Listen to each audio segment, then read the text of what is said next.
네, 안녕하세요. 오늘 좀 건강은 좀 어떠신지 모르겠어요. 지금 컨디션이 좀 안 좋아요. 그래서 원래 한 2시간 넘게 하려고 그랬는데 그렇게 하긴 좀 힘들 것 같고 나머지는 지금 원고가 있으니까 원고 보면 사실은 뭐 제가 하고자 하는 것보다 더 많은 내용이 있으니까 그거 보시면 될 것 같고 중요한 내용만을 한편으로 해야 될 것 같아요. 죄송합니다. 예. 그때 우리 12월 초순에 이제 조선주 언엘들 방송 의견이 좀 있었어요. 좀 문제가 있다. 그래가지고 또 조선주의 악재가 하나 정도 나온 것 같다. 이제 그러셔서 저희가 12월 중순에 방송을 하려고 했는데 그때 또 코로나가 또 한창 또 시끄러울 때여가지고 지금 좀 어느 정도 잠잠한 시점에 지금 와서 다시 촬영을 하게 됐습니다. 그 설악 오색빌 그것도 운영하시겠다는 사람도 지원자가 많았던 걸로 알고 있었는데 좀 마음에 드시는 분이 있었었나요? 그 생각보다는 없더라고요. 주수기에 대해서만 좀 있고 한 2분 정도 있는 것 같아서 사실은 오늘 원래 설악 오색빌에서 해가지고 뭐 거기 또 동영상도 좀 더 첨가하려고 그랬는데 그게 사실 날씨가 너무 춥고 강풍이 불다 보니까 그래서 뭐 그냥 옛날 하던 데서 오늘 지금 비치하우스 여기서 세미나실에서 하고 있는데요. 근데 어떻게 보면 그때 12월 중순에 하는 것보다 지금 잘 된 것 같은 게 그때 제가 그때 조선조 추천하고 좀 늦게 산 분들은 지금 손해가 꽤 있을 것 같아요. 그러니까 저희가 9월 25일 날 그 방송할 때만 해도 뭐 현대미포가 뭐 28,000원, 뭐 한국 조선도 뭐 78,000원 이랬거든요. 그러니까 그때 샀으면은 꽤 돈을 벌었고 제가 그 추천한 이유도 그 가격이면 절대 손해 안 본다는 이런 확신이 있었기 때문에 했는데 이게 어떻게 방송이 좀 늦게 되다 보니까 그리고 또 너무 오른 다음에 또 사람들이 많이 보고 이래가지고 손실이 난 분들 좀 위로도 드릴 겸 해가지고 차라리 늦게 방송하게 된 게 잘 된 것 같아요. 예. 그 조선주에 발생한 악재가 또 이게 어떤 건지 좀 알고 싶은데요. 특히 12월 초에 그 증권사에서 조금 부정적인 의견을 냈었어요. 그래서 좀 우려하는 회원들 댓글이 많이 있었는데 좀 어떤 악재인지 좀 알고 싶습니다. 그래서 제가 그때 그거 보고는 이거 좀 문제가 있다. 사실 원래 저번에 3시간짜리 이거 강의용 제가 할 때 사실 이 전문가에 대한 얘기를 하려고 그랬는데 그걸 안 했거든요. 그래서 이제 그것도 하고, 그리고 그 내용에 대해서 내용이 그 잘못된 내용은 아니에요. 근데 좀 공정성을 잃었다 이거죠. 어떻게 보면 우리가 조선주 은헬이라든지 반도체 은헬이라든지 그 은헬리스트들은 그 분야 일을 하니까 대체적으로 좋게 평가를 해요. 그 분야에 대해서 자기가 그걸로 해서 밥 먹고 사니까 그 업종에 대해서 호의적으로 얘기하는데 이번에는 전혀 반대로 그냥 악재 위주로 이야기를 하고 호재는 거의 이야기를 안 했어요. 이건 좀 불순한 의도도 있는 것 같고 그래서 이걸 좀 밝혀야 될 것 같아서 그때 12월 중순에 하려고 그랬는데 지금 시간이 많이 지나서 이렇게 많이 하락을 했기 때문에 여러 가지 이야기를 좀 해야 될 것 같고요. 그 사람들 이야기 전에 이제 악재란 거는 제가 나름대로 생각한 건데 그때 이제 12월 초 정도인가? 그때 뭐가 나왔냐면 IMO 회의를 했는데 그 내용에 대해서는 이제 댓글이 이제 나올 건데요. 중요한 내용은 키마에서 만들어 놓은 게 있는데 아주 옛날부터 몇 년 전부터 2025년에는 30% 이산화탄소 규제를 한다 그랬고 30년에는 40% 한다 그랬는데 그래서 30% 규제가 있기 때문에 저는 2025년이니까 한 2023년 뭐 이때부터는 신규 발주가 많이 나올 수 있다. 그렇게 봤거든요. 근데 이게 이상하게 2025년도 규제는 싹 사라지고 그때 요번에 2030년, 40년만 집중적으로 대화를 했거든요. 그래서 결정적으로 중요한 건 올 6월에 이제 IMO 총회를 또 열어가지고 이제 규제를 결정을 해요. 그때는 뭐 다 찬성 안 해도 퍼센티지가 있거든요. 70%만 찬성 안 된다든지 작년에 참 황규제 되듯이 그게 결정이 되면은 반대하는 사람도 다 따라야 돼요. 그래서 만약에 이제 2025년 규제가 다시 살아나면은 좋은데 제가 봐서는 좀 안 될 것 같은 게 요번에 은헬들이 한 이야기 중에서 결정적인 게 또 좀 나쁘게 얘기한 게 뭔가 하면 2030년 40% 규제가 LNG 추진선 가지고는 안 된다 이거죠. 왜냐하면 LNG 추진선이 뭐 20% 정도밖에 이산화탄소 절감을 못 하거든요. 40%는 채울 수가 없잖아요. 그렇죠. 근데 그게 이제 참 뭐 모르는 사람은 들으면 그게 맞는 것 같은데 실제로 조선업에 대해서 공부를 하고 뭐 근무하는 사람들은 그 말이 사실이 아니거든요. 왜냐하면 제가 저번에도 이야기했지만 2008년 그때에 비해서 요즘 나온 배들은 30%그 연료를 절약한다 그랬단 말이에요. 예.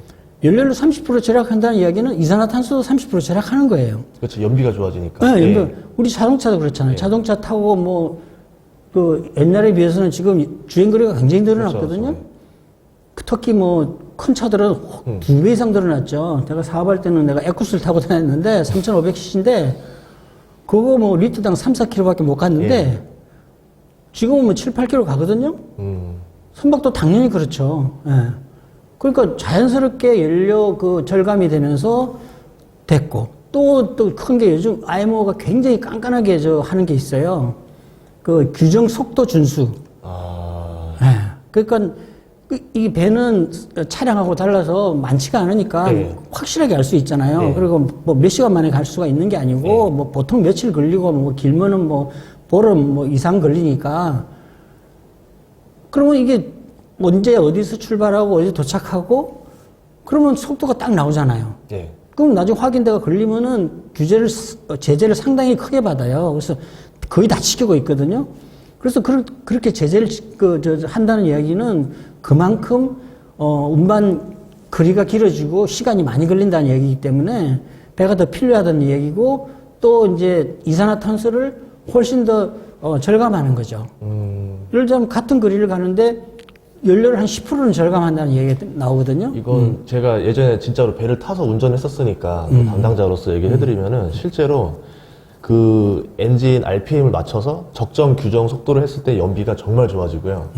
속도를 정말 우리가 생각해보면 이게 이 정도까 싶을 정도의 연비가 나빠지는 속도가 진짜 나빠져요. 그래가지고 말씀하신 대로 속도를 웬만하면 빨리 안 쓰게 하거든요. 네.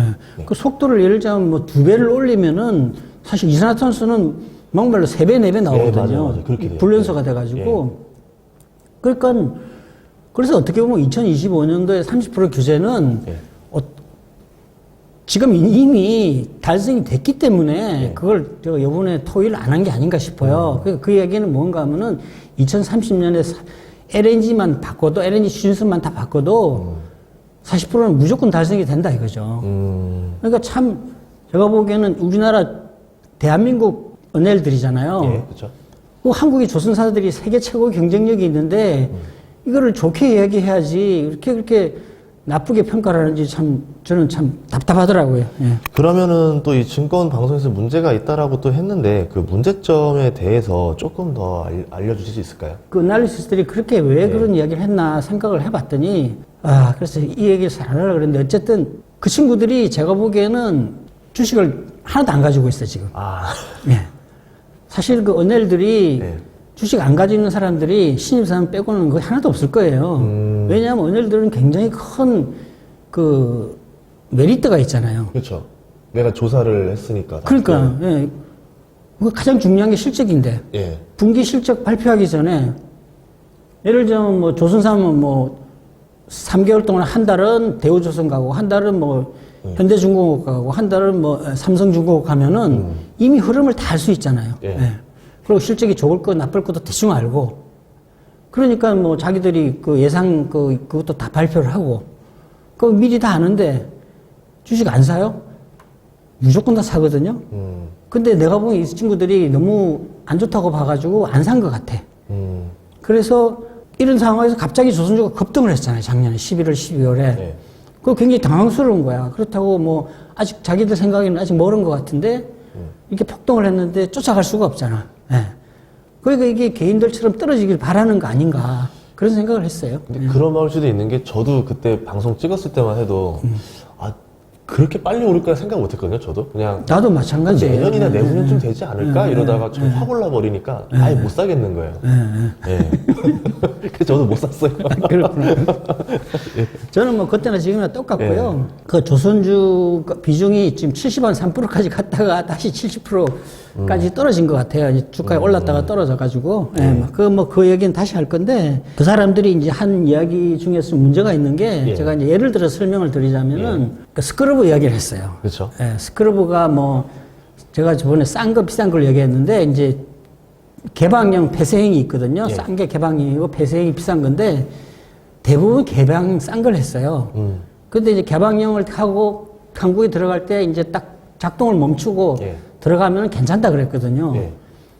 근데 그게 어떻게 보면 말이 안 되는 게 상식선에서 그냥 꼼수죠, 뭐. 그냥. 그게 그 한국에 있는 사람들이 그 사람들이 처음에 몰라서 그걸 허용했을지 모르겠지만 그리고 이게 이제 개방형을 뭘 이제 문을 닫고 하면은 반드시 무리가 나서 고장이 날 거란 말이에요. 그러니까 한국에 들어가기 직전에 이제 폐쇄를 시키고 뭐 작동을 중지시키고 또 나오자마자 또 바로 또 문을 오픈을 시킬 거란 말이에요. 그럼 인근 해역이 오염이 될 거 아니에요. 그걸 금방 알게 된다고. 그러면 제가 보기엔 자동차 등록증처럼 미리 들어올 때 그걸 보면은 그게 다 나와 있을 거거든요. 이 예. 개방형인지 폐쇄형인지. 예. 그럼 개방형은 바로 그 금지가 될 거란 말이에요. 예. 상식선에서는 그럼 폐쇄형 한 사람들은 그러면 완전 바보들이죠. 예. 그러니까 그럴 수는 없는 거예요. 세상이 만만한 게 아니거든요. 그 다음에 또 하나는 또 그때 뭐 저유황유하고 고유황유, 그냥 일반 예. 벙커 시하고 차이가 별로 많이 줄었다. 그래서 뭐 그냥 저유황유 하면 된다 그러는데 이것도 조선에 조금만 근무한 사람들은 다 아는 이야기거든. 정말 상식적인 이야기인데 이건 이야기는 안 하고 좋은 이야기는 하나도 안 하고 그러니까 그런 나쁜 이야기만 위주로 했거든요. 무슨 이야기인가 하면 지금 저유황유를 쓰면요. 선박 수명, 엔진 수명이 뭐 거의 절반까지도 줄 수 있다 그랬거든요. 그럼 제대로 된 선주 같으면은 배가 한두 푼도 아니고 그거 쓰겠어요? 저는 별로 안 쓸 것 같아요. 그냥 아주 급하게 막 화물이 엄청 밀려가지고 급한 계약이 있으면 뭐 한 6개월 정도 뭐 이렇게 할 수는 있을지 모르겠지만 아니면 뭐 이제 앞으로 뭐 폐선이 한 2, 3년밖에 안 수명이 2, 3년밖에 안 남아서 언제라도 폐선시킬 수 있는 배라면 할 수 있겠죠. 또 그렇지 않은 배는 그거 저유황유 써가지고 엔진 망가지면 배를 다시 주문을 해야 되는데 예. 손해 훨씬 크죠? 안 하죠? 그리고 지금 또 그것도 또 이제 상식선에서 봐도 그런 게 이 유황유하고 이게 가격 차이가 좁혀던 게 우리나라 정유사들이 문제거든요. 변화액 우리나라 정유사들이 굉장히 빠르잖아요. 예. 비행기도 막 좌석 바로 없애버리고 항공기로 만들어버리고 그래서 대한항공은 이익이 나잖아요. 딴 나라들은 그걸 아무도 못하고 있어요, 지금요. 지금까지도. 저유황유가 돈이 될 것 같으니까 이미 저유황 시설을 미리 다 해버렸어. 엄청 많이 생산을 하다 보니 공급이 확 늘었단 말이에요. 근데 수요는 스크럽을 우리 예상보다는 좀 더 많이 했단 말이에요. 그러니까 수요는 생각만큼 안 늘었어요. 그러니까 이제는 더 이상 이제 아무도 이제 저유황 시설을 안 할 거란 말이에요. 근데 조금 전에 얘기했지만 개방령이 이제 거의 다 이제 못 쓰게 되면은 일단 뭐 저유황료라도 하고 이제 다니다 보면 늘어날 거란 말이에요. 그리고 그렇죠. 운반 거리도 늘어나고 이제 어차피 지금 계속 늘어나고 있거든요. 그러면 저유황유 이제 또 수요가 늘어나고 공급은 스탑되고 그럼 가격이 올라가겠죠. 다시 뭐 30%까지 다시 벌어질 거예요.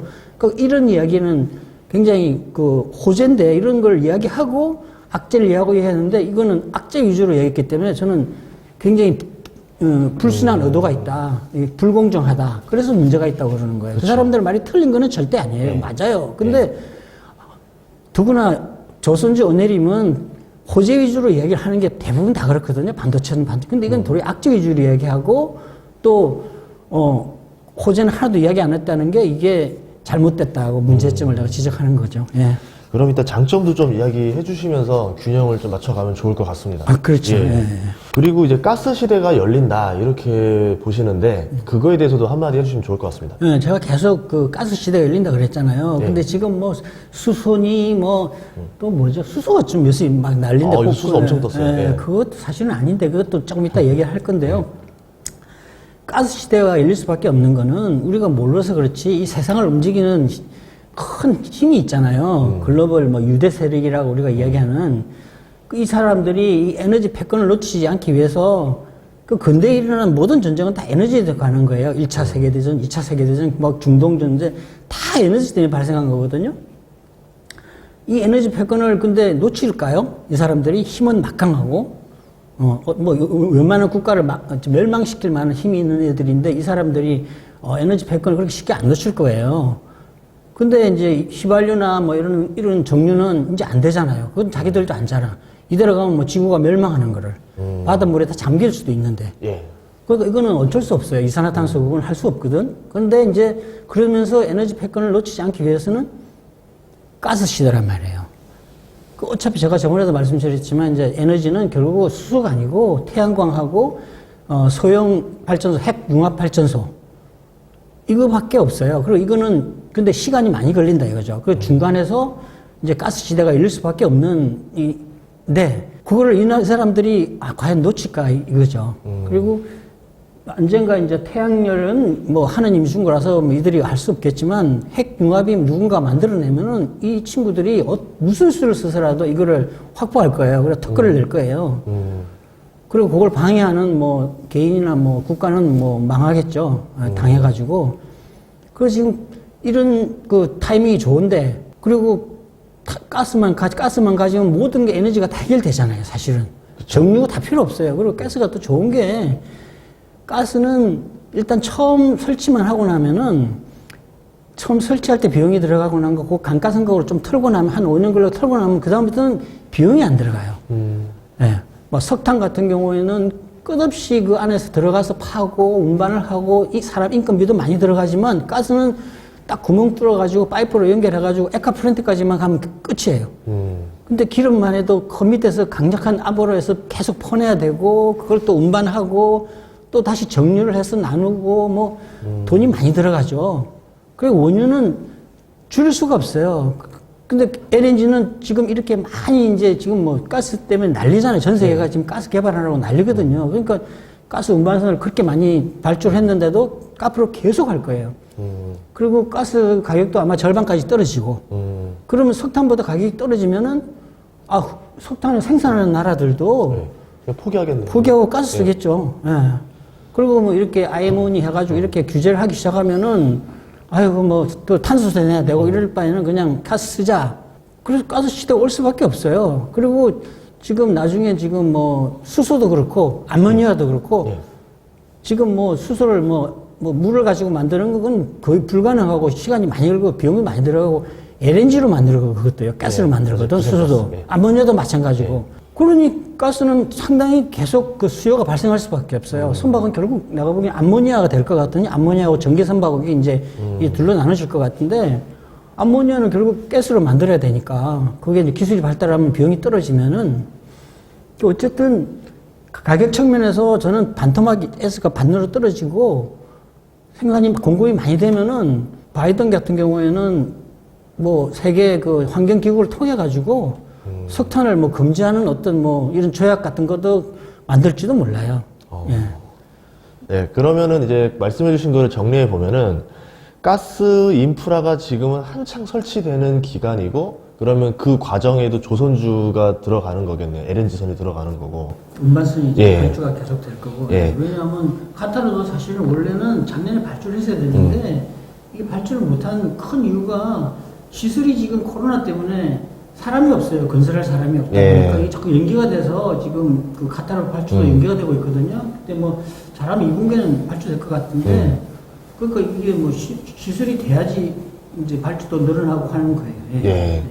그러면서 이제 어느 정도 이제 인프라가 갖춰지고 나면 요금이 뚝 떨어지게 되는 거고 그때는 이제 진짜 가스 시대가 열린다. 요금이 금방 뚝 떨어지지 않겠지만 이제 자율적으로 각 나라들이 경쟁하다 보면 공급이 늘어나면 수요보다 공급이 늘어나면 가격이 떨어지는데 제가 보기에는 석탄을 이기는 가격 정도까지만 떨어지지 않을까. 그러면 그것만 해도 엄청난 발전이죠. 석탄을 이길 수 있다는 거는 상상 못했어요. 석탄이 엄청 오염이 심하거든요.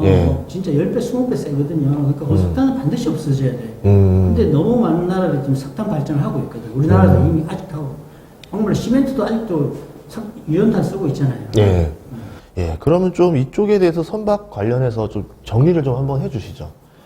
그러니까 지금 그 LNG 시대가 열리는 게요. 우리나라 조선업에서는 정말 좋은 호재거든요. 그리고 제가 저번에도 얘기했지만, 이런 적이 없었어요. 그래서 지금 조선주 주가가 막 떨어져서 걱정하시는데, 저는 안 팔았거든요. 저는 사실 별로 걱정 안 하거든요. 예를 들자면 내가 뭐 올라가면 팔고 내려가면 사고 그럴 자신은 없어요. 그럴 능력도 없고 그냥 갖고 있으면은 저는 뭐 예를 들면 한국조선하고 뭐 현대미포가 옛날에 고점이 52만 원, 뭐 20만 원인데 저는 그걸 넘어간다고 봐요. 왜냐면 이번에 호재가 그 2003년에서 2007년 때보다도 더 크거든요.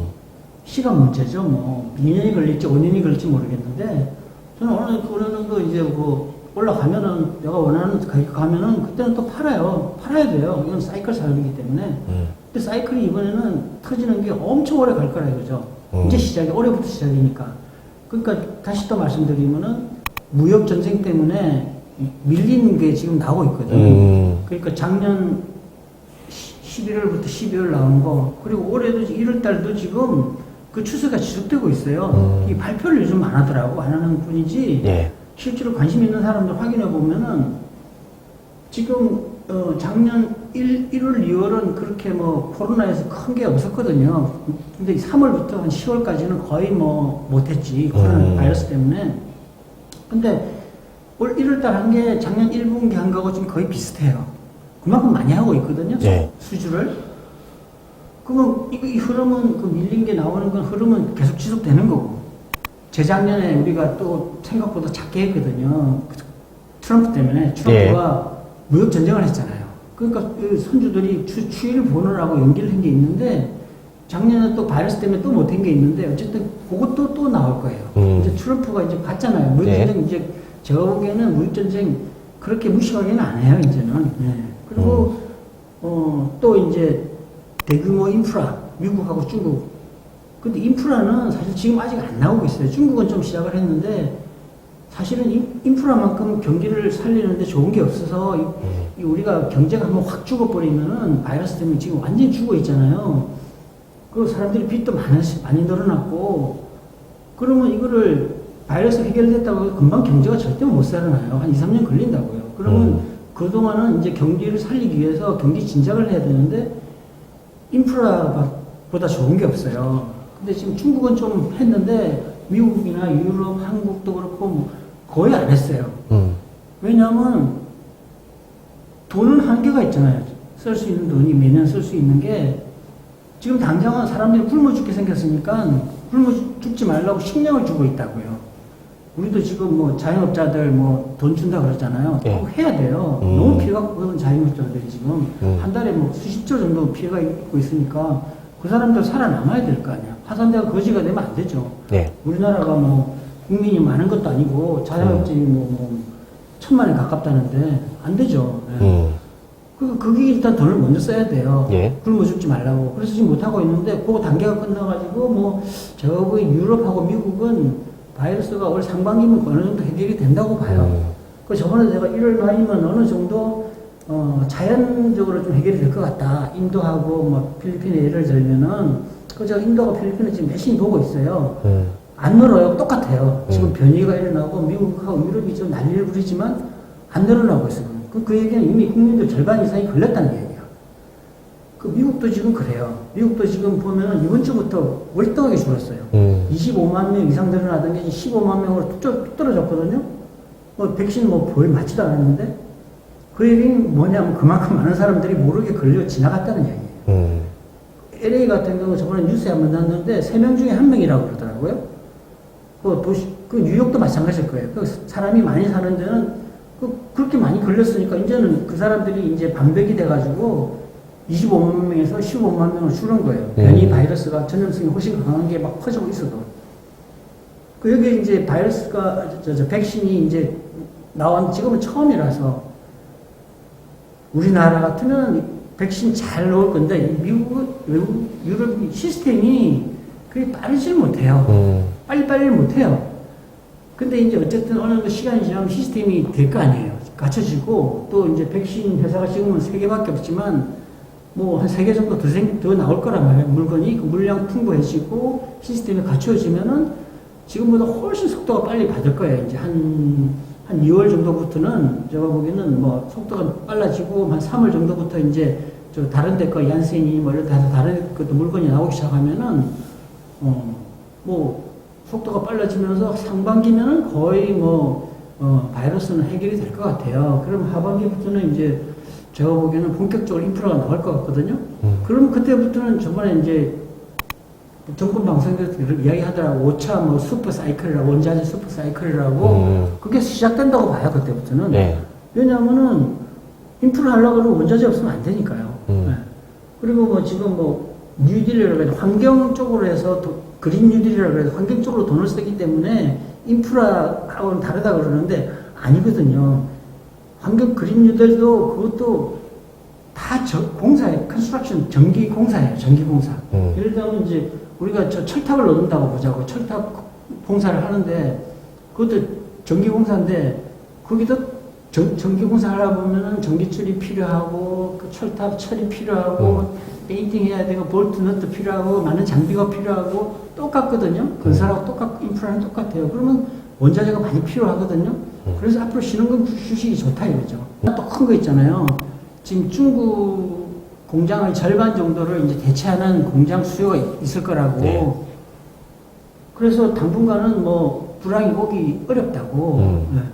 그래서 중국 공장이란 게 뭐 당분간은 버틸지 모르겠지만 다른 나라의 공장 수요가 있으니까 중국은 결국은 많이 어려워지겠죠. 그러니까 아세안하고 인도하고 동유럽 뭐 이런 데 하고 또 그거 못지않은 게 제가 보기에는 지금 뭐 일본도 그렇고 유럽도 그렇고 미국도 그렇고 본국으로 회귀하는 거 스마트 팩토리 스마트 공장을 만들면 30명만 있으면 된다 그러면은 그거 뭐 하죠. 예, 가능하다면은 그 어떤 업종에 따라서는 안 되겠지만 어떤 업종에서 될 거란 말이에요. 되죠. 예. 그래서 한 30명 있고 또 내 옆에 있잖아요, 공장이. 예. 그러면 오너 입장에서도 관리하기 좋고 안 할 이유가 없어요. 그리고 또 바이든도 그랬잖아요. 바이오 아메리칸이라고. 그러니까 미국 제품 위주로 또 혜택을 주니까 세금 혜택도 있고 뭐 혜택이 있으니까 가능하면 돌아갈 거거든요. 그 물량도 만만치 않아요. 아세안 물량만큼은 나올 거라고 보거든요. 인도, 아세안, 뭐 동유럽은 그렇게 많지는 않겠죠. 거기도 뭐 많이 나올 거고. 그러면 그렇게 많은 공장을 건설한다는 얘기에는 옛날 2003년도에서 2007년도까지 중국 공장 특수의 절반 정도가 터진다는 거예요. 아. 네, 그거 플러스 여태까지 이 LNG 시대에다가 뭐 밀린 선박에다가 뭐 인프라 다 터지면은 저는 옛날 고점을 통과한다고 보고 있거든요. 저는 그렇게 될 거라고 봐요. 한 80% 이상 그렇게 될 거라고 봐요. 제가 신이 아니니까 100%는 이야기 못 하는데 여기 사놓고 그냥 기다리면 돼요. 그러니까 저희 블로그에도 어떤 사람이 와서 막 하소연을 하는데 안타깝죠. 그러니까 저하고 같이 했으면 그런 일이 없을 텐데 새로 들어온 사람인데 비싸게 사가지고 뭐 손실을 많이 받아가지고 괴롭다 그러는데 좋게 생각하면요. 자, 목표가가 100만 원이라 그러자고요. 예. 근데 내가 주식을 10만 원에 샀어요.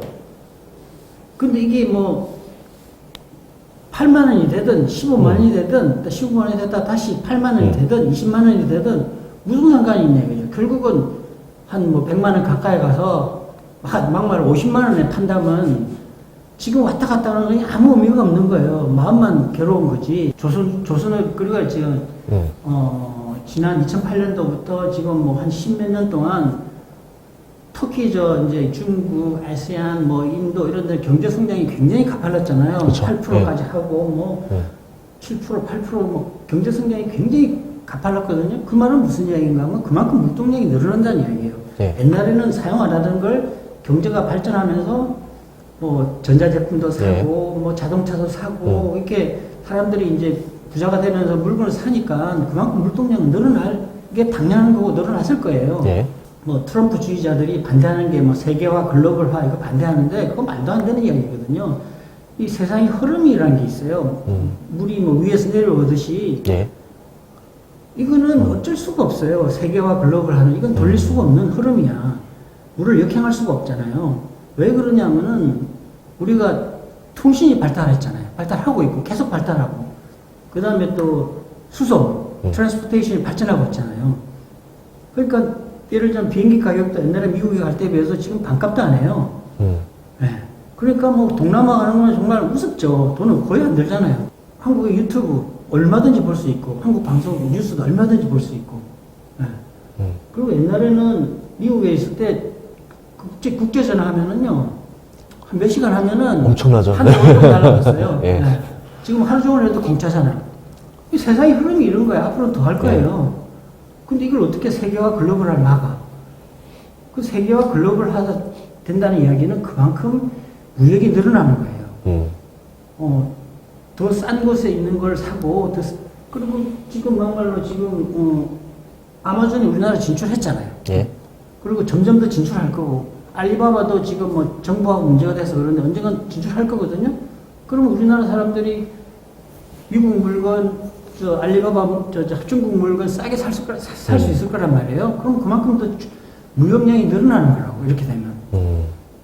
이 세계화를 막을 수가 없어요, 이걸 막는다는 이야기는 뭐 공산주의로 돌아가자는, 전체주의로 돌아가자는 이야기인데, 그럴 수는 없잖아요. 그러니까 이렇게 많은 물동량이 늘어나는데, 왜 조선주는 이렇게 엉망이고, 그리고 막말로 해운사들, 우리나라 해운사들 100% 다 망했어요. 뭐, 페노션도 지금 뭐, 이름 바뀌어서 페노션이 된 거고, 예. 대한해운도 뭐, 주인 바뀌었고, 한진해운은 완전히 청산했고, 그다음에 뭐 HM은 뭐 옛날 현대상선이 그거 됐고, 100% 다 망했어요. 아, 참, 그리고 조선주 주가 중에 조선도 삼성중공업하고 대우조선은 망한 거예요, 사실은. 그쵸? 망한 거죠. 삼성그룹이 아니었다면 삼성그룹도 망했고, 대우조선은 한 번 망했다가 두 번 망한 거고, 그래서 삼성중공업이나 대우조선은 옛날 주가로 절대 못 들어갑니다. 옛날 주가로. 왜냐하면 망하면은 국책은행에서 이제 돈을 대여서 살리잖아요. 네. 그러면 10분의 1토막으로 감자가 나잖아요. 네. 감자를 했기 때문에 이거는 옛날 가격으로 절대로 못 가요. 그거 잘못 생각해가지고 현대미포나 한국조선처럼 뭐 옛날 주가 이상 갈 거라고 생각은 절대 하시면 안 돼요. 내가 지금 깜빡했다. 그 얘기를 해야 되고, 해운도 마찬가지고요.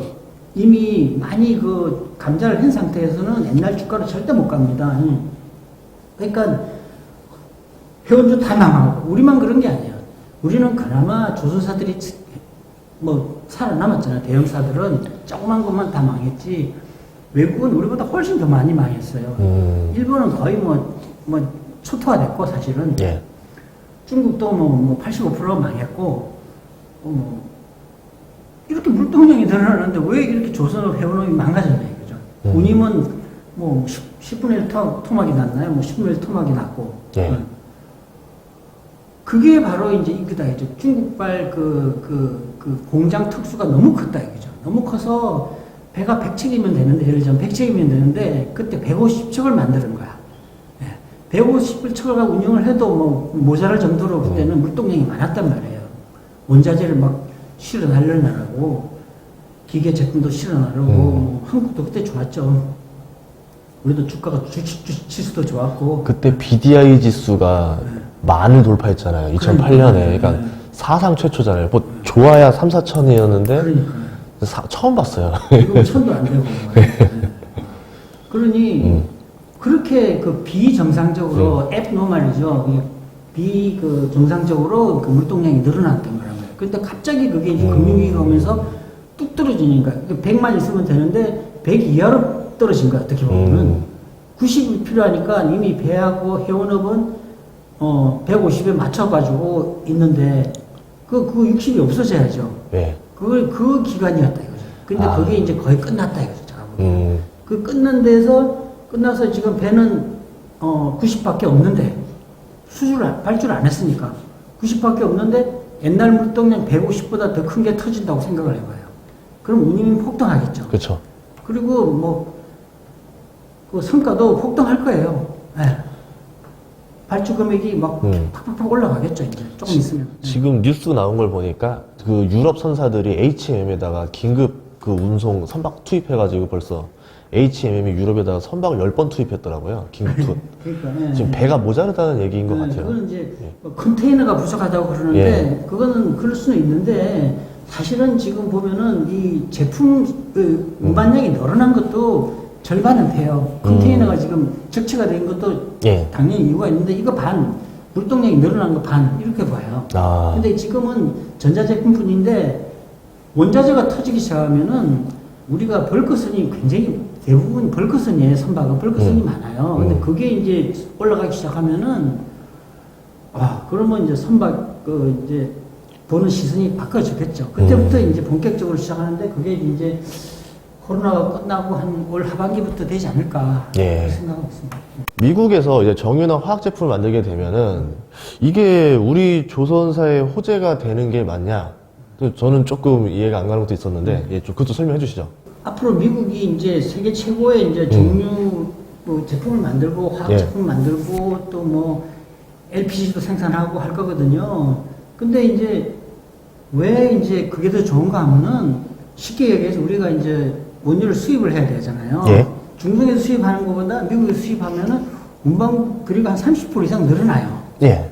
그러니까 그 얘기는 뭔가 선박이 30% 이상 더 필요한 거죠. 아, 선박 발주가 그만큼 늘어난다는 얘기고 여기에 가장 큰 수혜를 받을 게 현대미포다 이거죠. 왜냐하면 정유 제품이나 화학 제품은 대형선이 필요 없고 중형선인데 그만큼 이제 저 수요가 늘어난다 이거죠. 그래서 현대미포가 LPG도 마찬가지고 LPG도 중형선이면 돼요. 그래서 현대미포가 앞으로 가장 먼저 수익이 날 거면서 또 이제 이런 미국으로 인한 수혜가 많기 때문에 주가가 가장 많이 올라갔다고 봅니다. 아, 그래서 많이 올랐네요. 네. 왜냐면 조선주도 보면서 그때 이해가 안 갔던 게 오르는 폭이 서로 다르더라고요. 네. 아, 그런 이유 때문에. 현대미포가 가장 경쟁력이 있죠. 지금 저 중형선에서는 절반 정도의 독점적인 위치를 가지고 있으니까 예. 회사 하나가. 예. 아. 대형선은 뭐 지금 많이 나눠 먹잖아요. 그쵸? 중국에도 예. 있고 뭐 예. 중국에도 있고 우리나라도 세 개가 나눠 먹고 있는데 현대미포는 거의 뭐 50%를 독점하고 있으니까 압도적이죠. 근데 이런 좀 이야기들을 왜 좀 부정적인 의견만 내놨는지 그게 조금 이런 좋은 소식들도 있었을 거 아니에요.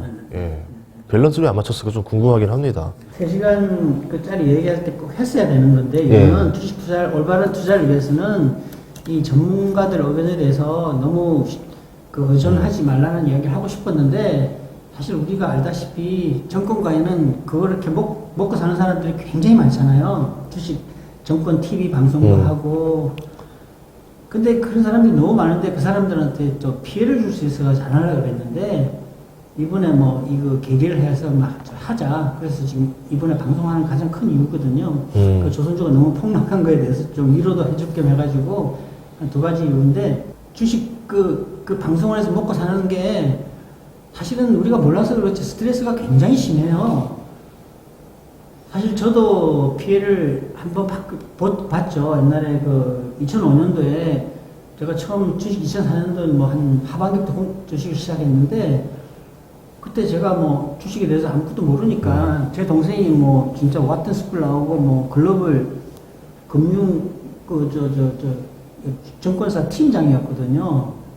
저하고는 하는 거 땅 차이죠. 그럼 걔 하는 이야기를 들을 수밖에 없었고, 그리고 제가 뭐 경험이 없다 보니까 이제 그때 방송국에서 이제 한 달에 55만원짜리를 이제 그 회원을 하면은 하는 게 있었어요. 그걸 3개를 동시에 들은 적도 있어요.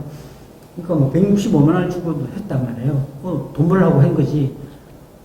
그리고 그 중에 한 분은 정말 말을 잘했어요. 지금도 유튜브 하고 지금도 전문가 하시는 분인데 말을 너무 잘해가지고 홀딱 반했죠, 내가. 그래서 뭐, 진짜 학원 강사였으면 그분은 아마 한 달에 억대를 버는 사람이 됐을 정도로 말을 정말 기가 막히게 잘해요. 한번 툭툭 찍는데, 이 사람 말 들으면 뭐 잘 되겠더라고. 그래서 내가, 그냥 그 사람이 그리고 맡아서 하긴 했어요. 맡아서 하고, 정권사를 끼고 하고 했기 때문에, 그러니까 그 사람한테 맡기면은 지가 알아서 매매하고, 뭐 수수료 떼고 이래가지고, 뭐 그러면 내가 뭐, 나가 하는 것보다 더 잘하겠지. 그때만 내가 아직 못할 때니까, 모를 때니까, 처음 할 때니까 맡겼는데, 그때 우리가 2003년부터 2007년까지, 지수가 500에서 2000이 됐는데, 그때 2003년, 5년, 7년 홀수가 참 많이 올랐어요. 2005년도 많이 올랐는데, 이게 한 4개월 정도를 맡겨놨는데, 성적이 뭐 하나도 없는 거예요. 지수도 못 따라갔다는 얘기네요. 전혀 많이 못 따라가죠. 그러니까 나중에 열받잖아요. 그래서 다시 갖고 와서 내가 했는데, 그래서 그때 이제 확인해서 알 게, 이 전문가라는 방송의 인원이 전혀 안 늘어나는 거야. 그렇게 이렇게 만약에 는다고 생각하면은, 그 사람도 금방 한 달에 억대 연봉 되죠. 만약에 주식에서 정말 돈을 벌면은, 그거 왜 뭘 하겠어요? 스스로 살지. 그리고 전문가들이 왜 안 되냐면요. 그 사람들 자기들끼리 대화도 많이 할 거 아니에요. 그러니까 정보도 많이 알 정보도 많이 거고 알고. 아는 거 진짜 많을 거 아니에요. 근데 네. 왜 성공 못 하는지 모르겠어요. 네. 진짜 우리가 진짜 아는 경제학자들 있잖아요. 유명한 예, 경제학자들. 거의 대부분 망했어요, 주식에서. 그 다음에 뭐, 정말 뭐, 세계 최고의 뭐, 로바트 스쿨 나오고, 뭐, 하버드 나오고, 경제학과 나오고, 우리나라 가면 서울대 뭐, 경제학과 나왔다 그래도, 그리고 또 회계사들이 얼마나 저 회계에 대해서 빠삭합니까? 예. 또 뛰어난 사람들은 뭐, 그 기업에 대해서는 뭐, 재무제품 봐도 확실하게 알잖아요. 이 회사가 문제가 있다. 예. 근데 그런 사람들이 다 성공하면은, 머리 좋고 공부 잘하는 사람들만 다 뭐 부자가 될 텐데 그렇지 않거든요. 세상은 그래서 공평한 거예요. 그보다 훨씬 중요한 게 돈에 대한 감이다. 다시 이야기하지만 그 돈에 대한 감이 없으면 아무리 지식이 많고 똑똑해도 머리 IQ가 나보다 안 된다 이거죠. 이건 타고나는 거라고요. 타고나지 않으면 절대 부자가 될 수 없어요. 큰 부자, 약간의 부자는 될 수 있겠지. 열심히 노력하고 하면은. 그 돈에 대한 감에 대한 얘기를 다시 이야기 드리면은 우리가 길에 가다가 보면 이제 갈래길이 나오잖아요. 여러 개 나왔다고 예, 그러잖아요. 예. 근데 눈앞에 보이는 거 봐서는 어디로 가야 될지는 모르겠어. 그렇죠. 예. 근데 이제 돈에 대해 감이 있는 사람은 냄새를, 우리가 돈 냄새를 맡을 줄 안다 그러잖아요. 냄새를 맡을 줄 아는 거. 아, 일로 가면은 돈 냄새가 나. 이 길로 가면 돈 냄새가 나기 때문에 일로 가면 성공할 거야. 가서 간단 말이에요. 그럼 성공해. 근데 이 경제학들, 일반 사람들은 이제 어느 이쪽 길을 가면 절벽으로 떨어지는 길이야. 일로 가면 안 되는 길이에요. 근데 일반 사람들은 가다가 이게 좀 이상해. 그래서 돌아오기라도 해요. 근데 경제학자들이나 이런 똑똑한 사람들은 자기만의 그 확신이 있고 프라이드가 있고 고집이 있잖아요. 있죠. 끝까지 가야 떨어져요. 박살나는 거야, 망하는 거야, 파산하는 거야. 그래서 더 성적이 나빠요. 일반 사람들은. 내가 틀렸다라는 인정을 못 하는 거네요. 잘못된 길을 갔으면은 이거 아니라고 인정을 하고 이게 플렉시블하게 이걸 바꿔야 되는데 그럴 줄을 못하면 그렇게 하면 자기가 여태까지 주장했던 게 다 엉터리가 되니까. 예. 네, 그런데 조선주가 요새 한 달 정도 조정을 받은 것 같아요. 예, 그래서 안 오르더라고요. 그래서 왜 어떤 이유인지 또 이것도 궁금합니다. 한 달 이상 된 것 같은데 어쨌든 그게 주가란 거는요. 작년 11월, 12월 같으면은 좀 예상보다 너무 빨리 많이 움직였고, 이번에는 너무 많이 움직인 거에 대한 그 눌림목인데, 차트상을 보면 사실 지금 하락 추세 같아요. 그러니까 차트상을 보면은 이거 팔아야 되지만, 그건 아니고요. 주식이라는 거는, 예를 들면 우리가 기업은 계속 성장하잖아요. 그죠? 예. PER, PBR이 아무것도 아니라는 거 말도 안 되는 거고, 자, PER이 있다는 이야기는 기업이 돈을 버는 거잖아요. 돈을 벌면은 배당을 주고 투자에 쓰고 남는 돈은 뭐 하냐 이거죠. 재산으로 이제 축적이 되잖아요. 그러니까, PBR, 주당 순자산이 계속 늘어난단 말이에요. 그러니까 결국 기업의 가치는 이렇게 계속 상향할 수밖에 없어요. 사양산업 아니면은. 기업이 존속하는 한은 계속 돈을 벌면은, 예를 들면 요즘 그런 기업들 많다 그러다 은행 이자도 못 내는 기업들 많다. 그런 기업은 사양산업이니까 아니고 우리가 알고 있는 투자하는 기업들은 대체적으로 다 돈을 버는 기업들이고 배당을 주는 기업들이에요. 성장주 빼고 성장주는 저는 그렇게 많이 투자 안 하니까 일반적으로 이제 하면 이렇게 계속 이제 돈이 올라가잖아요. 예. 쭉쭉 올라가는데 주가는 이렇게 안 간다 이거야. 주가는 항상 출렁출렁이죠. 이렇게 해서 예. 올라갈 때 이렇게 내릴 때도 만약에 내릴 때도 이 스트레이트로 안 내리고 이렇게 이렇게 내리잖아요. 예. 그러니까 올라갈 지금은 11월에 여기였다면 지금은 여기다 이거지. 그래서 또 올라간다 이거죠 제가 보기에는. 그러니까 그게 너무 그거를 지금 사람들 난리잖아요. 다 미국에서 무슨 스탁이지 무슨 게임스탁. 예, 난리 났었어요. 그때 예. 지금 난리 났잖아요. 예. 그렇게 사람들이 대중 심리는 알 수가 없는 거예요. 네. 그 돈이 된다니까 덤벼가지고 하고 얼마 전에는 일론 머스크가 잘못했는데 엉뚱한 회사가 이틀 만에 엄청 올라가고 60배가 올라가고 그거 다 그러니까 그거는 비정상적으로 되는 거니까 그거에 대해서 너무 주가가 올라가고 내려가는 연연하면은 안 되는 거고요. 그리고 아까도 얘기했지만 조금 악재는 있었어요. 그러니까 IMO에서 조금 조금 완화된 것 같은 거 예. 옛날처럼 그렇게 막 되게 깐깐하게 안 하고 조금 완화된 것 같은 게 있었는데 모르죠. 이번에 바이든이 돼서 6월 달에 어떻게 될지 모르니까 한번 두고 봐야 되고요. 그리고 뭐 물동량은 제가 보기에는 이제 코로나만 잡히면은 본격적으로 뭐 늘어나지 않을까 싶어요. 물론 제품은 좀 줄 거예요. 컨테이너는 좀 줄 거예요. 그렇지만 나머지 뭐 원유라든지 뭐 기타 뭐 원자재 쪽은 뭐 화학 제품 이런 거는 뭐 많이 늘어나겠죠. 어쨌든 그러니까 운임이 먼저 늘어나니까 그 해운사들 주가를 먼저 한 번 더 올라갈 거라고. 해운사도 주춤하고 있는데 한 단계 올라가고 다시 조선주 따라갈 거니까 너무 뭐 걱정 안 해도 될 것 같습니다. 그러면 조선주도 화학주, LG화학처럼 주가가 좀 많이 올라갈 수 있을까요? 그렇죠. 예. 자, 우리가 예를 한번 들어볼게요. LG전자 엄청 올랐잖아요. 엄청 올랐죠. 네, 거의 더블 이상 올랐거든요. LG전자 정말 오랫동안 헤맸다고. 그리고 그 스마트폰 때문에도 문제가 있었고, 그 다음에 뭐 성장성이 없어가지고 그랬는데, 사실은 LG전자가 세계 1등이었어요. 네. 특히 가전 쪽에서는 삼성전자가 이제 TV 이쪽 빼고는 그렇게 가전에다가 그렇게 집중을 안 해요. 우수한 인재도 그쪽에서 빼고. 그래서 LG전자가 이제 세계 1등을 차지하고 있었는데, 그 세계 1등이라는 게 얼마나 좋은가 하면은, 그걸 가지고 있다 보니까 이게 전기차하고 갑자기 이제 미래 성장 산업하고 동성을 할 수 있는 기회가 온 거예요. 그래서 폭등한 거예요. 그쵸. 네. 예. 그리고 LG화학도 마찬가지야. LG화학이 사실은 오랫동안 3등이었어요, 3등. 중국의 CATL하고 뭐 일본의 파나소닉 예. 다음에 3등이었거든요. 예. 근데 기회를 잡은 거야. 코로나 때문에. 코로나가 중국 그 공장들이 문을 닫았단 말이야. 그 LG화학이 갑자기 막 수요가 막 주문이 들어오면서 확 늘어났는데 해보니까 사람들이 LG화학이 좋거든. 그쵸. 유저들이. 예. 그러니까 LG화학이 갑자기 1등이 돼버린 거야. 그러니까 한국 사람들 제가 그랬잖아요. 한국 사람 특성이 한번 1등 차지하면은 안 놓친다고, 웬만해서는. 대단한 민족이라고. 그 1등이 되다 보니까 이게, 물론 그 삼성 SDI도 많이 올라갔는데, 1등에 대한 이 프리미엄, 이게 그렇게 커요.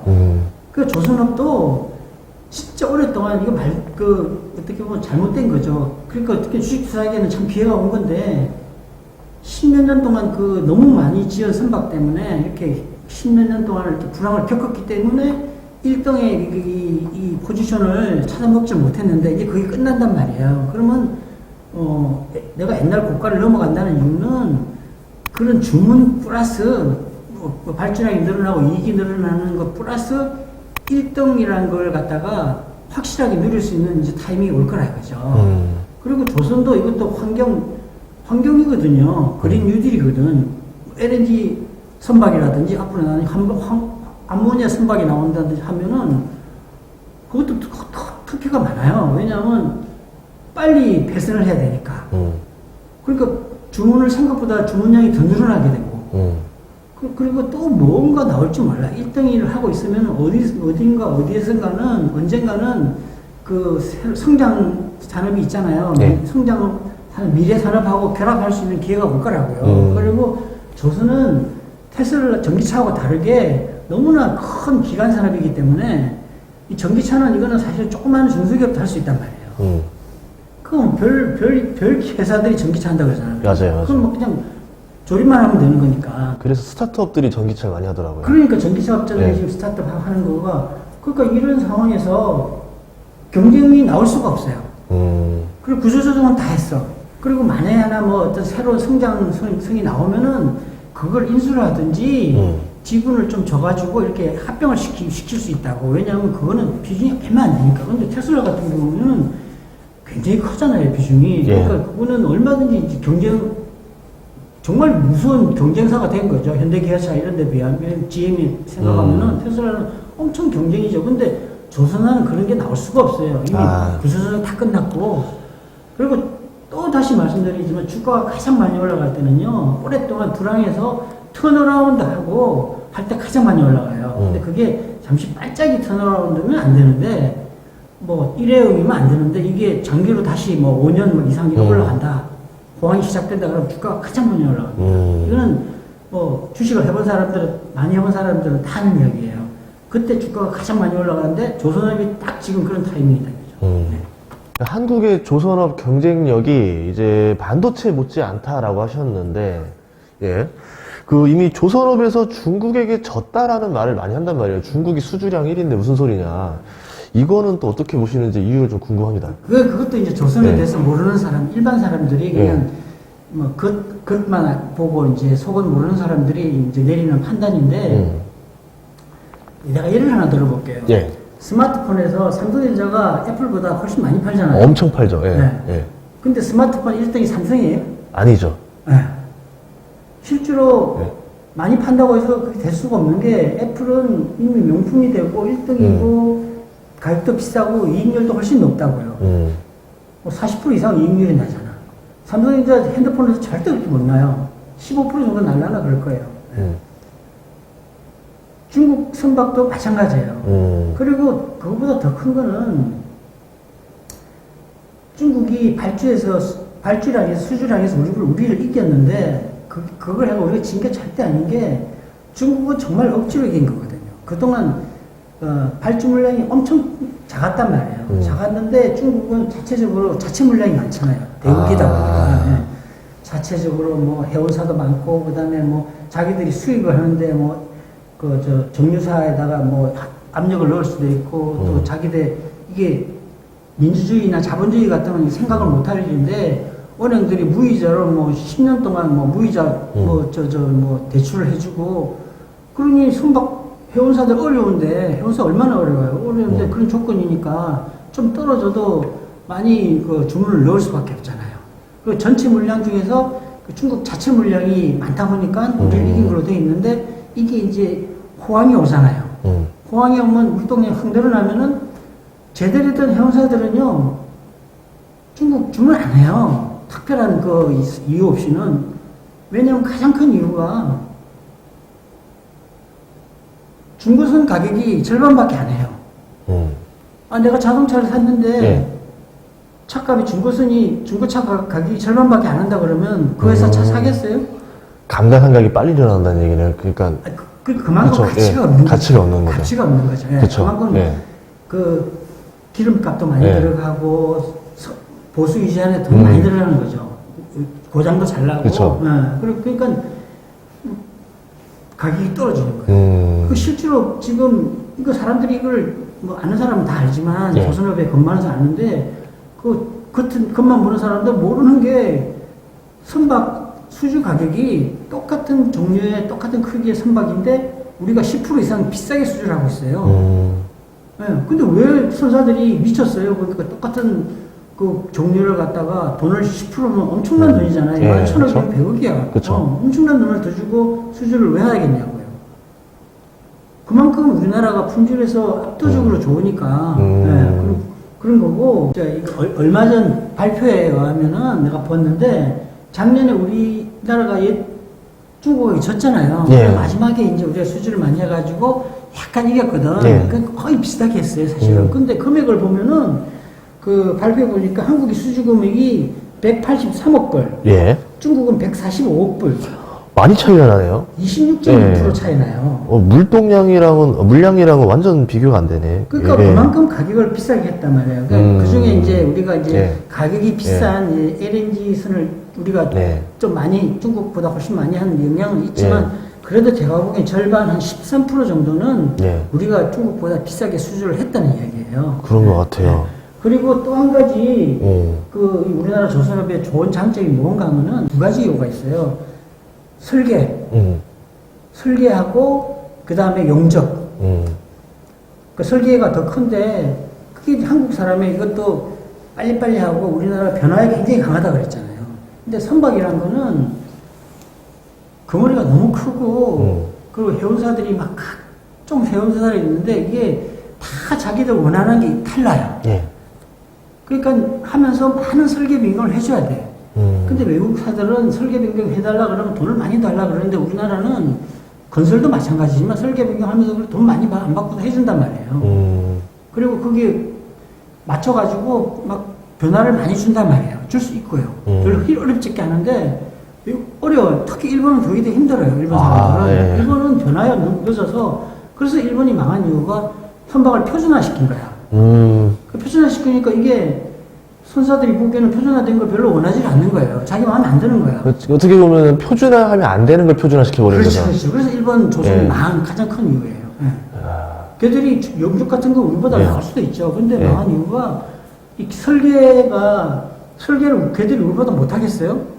우리보다 먼저 했으니까 우리보다 더 잘할 수도 있는데 이런 선사들의 그 특성, 그 조선업의 특성에 맞춰가지고 할 수 있는 국민성이 안 되는 거야. 빨리빨리가 안 되는 거야, 변화에.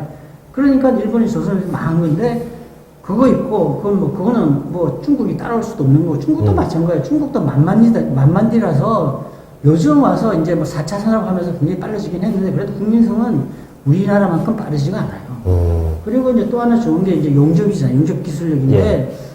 뭐 일본하고 우리하고는 뭐 비슷할지 모르겠는데, 그러니까 용접이 이게 상당히 어렵거든요. 그러니까 그 울산에 가보면은 제가 뭐 친구들한테도 들은 이야기인데, 울산 사람들은 현대자동차 직원들은 그건 뭐 기술자도 아니고 그냥 뭐 기술도 없고 그냥 뭐 조립만 하는 사람들이고 진짜 기술자는 현대중공업이다. 그 대부분 용접하는 사람들인데 그게 굉장히 어렵거든요. 그렇죠. 근데 이제 이게 우리한테 좋은 게 또 뭐가 있나 하면은 중국한테는 나쁜 건데 요새 이제 과학기술이 발달하다 보니까 로봇 용접이 많이 하고 있거든요. 근데 이제 이게 계속 늘어나요. 지금 만약에 10% 20%밖에 못한다 그러면 나중에는 뭐 저기 한 50% 이상까지도 이제 로봇이 이제 하게 될 것 같거든요. 로봇 용접하면 그건 좋아지는데, 근데 이제 전체 100%를 다 하면은 중국이나 우리나 뭐 기술이 똑같지만 그렇게는 절대 될 수가 없거든요. 근데 자꾸 조금씩 이제 로봇 용접이 늘어나는데 이게 뭐 시간이 꽤 걸리겠죠. 뭐 도저히 이제 로봇이 할 수 없는 위치가 많이 있으니까. 그러면 우리가 그 기술력은 유지를 하면서 가격 격차는 그대로 유지를 한다는 얘기인데, 인건비는 줄어드는 거죠. 예. 그죠? 그러니까 나중에 이제 지금 호황일 때는 이제 별 모르는데, 이제 불황이 다음에 또 오면은 삼성전자가 반도체 다 죽일 때는 어떻게 했냐면은 자기들은 적자가 안 나는 금액까지 떨어뜨렸단 말이야. 예. 그러니까 다른 회사는 적자 날 수밖에 없는 금액이고. 그러니까 뭐 다 망했죠. 그렇게 할 수 있다 이거죠. 지금 10% 이상 나는 이 가격 차이는 그대로 유지를 해야 되는데 한국은 가격을 더 떨을 수도 있다 말이야. 예. 그럼 중국은 더 떨어뜨려야 돼요. 예. 그러면 중국은 타산을 받을 수가 없어요. 그리고 이게 중국 자신은 이게 말도 안 되는 거지. 이게 공산주의니까 이게 가능한 거지. 정부에서 뭐 이렇게 뭐 도와주고 뭐 은행에서 뭐 이렇게 무이자를 주고 하는 거, 발주하고 뭐 이런 거 중국이 언젠간 곧 어려워질 거란 말이에요. 한 3년 지나면은 뭐 못한단 말이에요. 그 이미 그 조선업에는 돈을 그렇게 많이 못 대주고 있다 그러더라고요. 왜냐하면은 4차 산업 반도체니 뭐 이런데 2차 전지 이런 데다가 돈 붓느라고 뭐 조선이나 기계 화학은 좀 밀렸어요. 마무리 정리 한번 부탁드리겠습니다. 네. 그래서 이제 제가 이제 오늘